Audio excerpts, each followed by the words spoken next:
All right, so today we got a 1967 Firebird 400 convertible. First year of the Firebird. So I tend to always enjoy the first generation cars, the first year models, or the last. Always been that way. I think they're a little bit more special. A lot of people like the first, or they can say they have one of the last. I dig those a little bit more. I ended up getting the car from a phone call. Guy called me and said, "Hey, you looking for any old cars?" And I said, "Yep." He has a couple cars that he wants to get rid of, one being this 1967 Firebird convertible. So I said, "Yep, I'm away." You just never know where you're going to get a phone call. And like I always do, when I get the call, I'm gone. I don't wait around.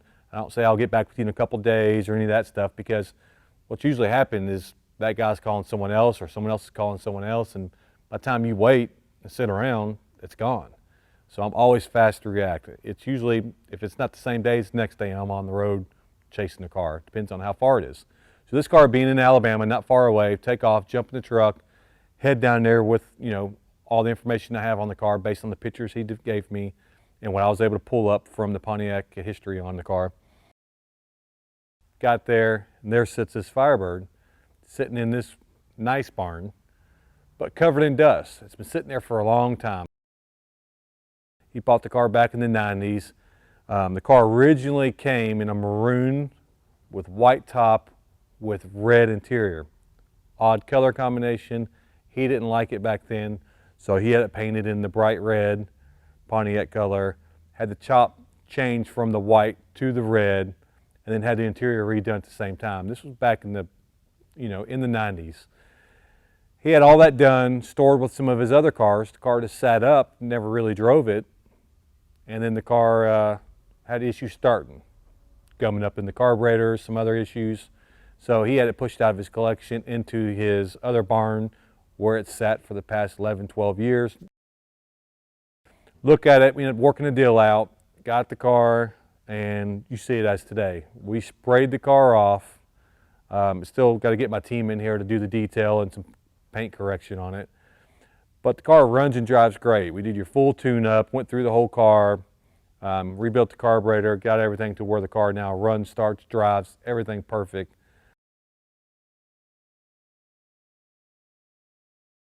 This car comes with some great options. The car originally, as you see, like I said before, was a maroon car, white top, red interior, but was ordered with factory AC, factory power steering, factory power brakes, center console, 4-speed, the 400 package, bucket seats. Everything on the car is what someone would want now. It had from the beginning. It hasn't been added through the years.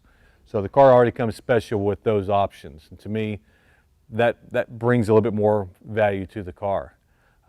This car here, my plans with it, we'll get it, do the paint correction like I talked about.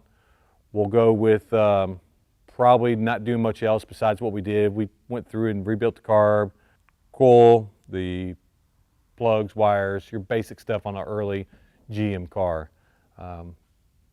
Once we have all that done, the car will probably, this car, I'll probably send it to a good outlet that I sell a lot of my cars on that are, this price point is Bring a Trailer. Bring a Trailer, I do a lot of cars on there. It's a good platform to sell, to me, anything under 100 grand. I think with this car, having the right options in the right color, even though it's color changed now, it's perfect for a driver for somebody. So what draws people more to this car here, being a 400 package or the 400 cubic inch engine, 6.6, it's the whole package. It's made it to a 4-speed transmission, which that's what a lot of people look for. They want the 4-speed. They don't really want the automatic, which some people like it. They want the true feel of a true muscle car. You want to feel the shifts. You want to bang the gears as you're driving it down the street, feel all the torque, which they're notorious for. But that's what's special about this car is the whole option package, how it was ordered from new with the 400 package, the convertible, the 4-speed, the bucket seat, center console, AC, power steering, power brakes. You're checking off all the boxes. And that's what everybody loves. They want more options, the more they can talk about when they go to Cars and Coffee or wherever they go. So with those options, it's what draw me to this car here. When the guy called me on the phone and said, hey, I got this car. And I said, send me some pictures. Send me the pictures. And I'm looking, like, zooming in. I'm like, is it a real 400? Well, so the guy says it is. All right. So what I do is I do what I do all my cars. Is there's some kind of historical society that is able to keep track of all options and all that. So I call PHS, get a PHS order stat so they can get it to me that day within a couple hours. I could tell you everything about the car, numbers, anything, how it was ordered, where it was ordered, you know, all the options on the car. And I was able to have all that ammunition. So when I went to look at the car, wherever I get a phone call, if it's within a 10-hour drive, I'm on the road driving that way.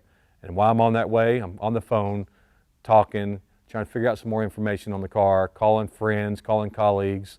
It's good to have those people you can rely on. So because everybody can act like an expert on every car, but they're not. Most people have their own field. But if it's a car that it's a little bit out of my space or here or there, but I still get a phone call, I'm calling my friends, hey man, on my way to look at this car, what do you think? So same thing on this car here. I had a friend that was up in Tennessee that his specialty is Firebirds. So on my way there he's doing all the back end work for me, looking up the car, looking up the numbers, you know, looking at the picture, seeing if he sees something that's not correct. So on my way there while I'm driving, he's doing a lot of the back leg work for me. And it's good to have those people. You just never know when you get the phone call on what you're going to get. You need to do your homework. You need to make sure it's legit. But the other thing, you need to get going. Don't wait around. Get going, get there, look at the car, make sure it's right, and then I work my deals out from there. Not all the time I buy the car. Sometimes I get there. I've driven 12, 13 hours before based on pictures and what I'm told to get there, and the car's not what it was. That happens. That's part of this game.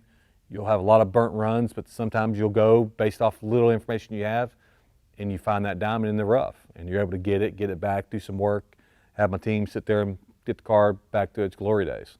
So that's kind of what we did here. You know, went on a phone call. They didn't know much about it, but they knew it was something that I would be interested in. And that's what I do. I wait for those phone calls. I look on the, you know, all the Cars and Coffees. I go there and talk to the guys, tell people, hey, I'm always looking, call me on something. If you find something and I buy it, I'll pay you a fee, man.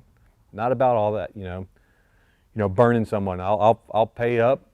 If I think it's the right car, I'll pay up for it, and I'll pay my friends that find it for me, or people out there in the world say, hey, I know where this car is. You know, that's what makes this job revolve. It's word of mouth. Hey, I know where that car is. Oh, I know a guy on that car. That's how I get a lot of my cars.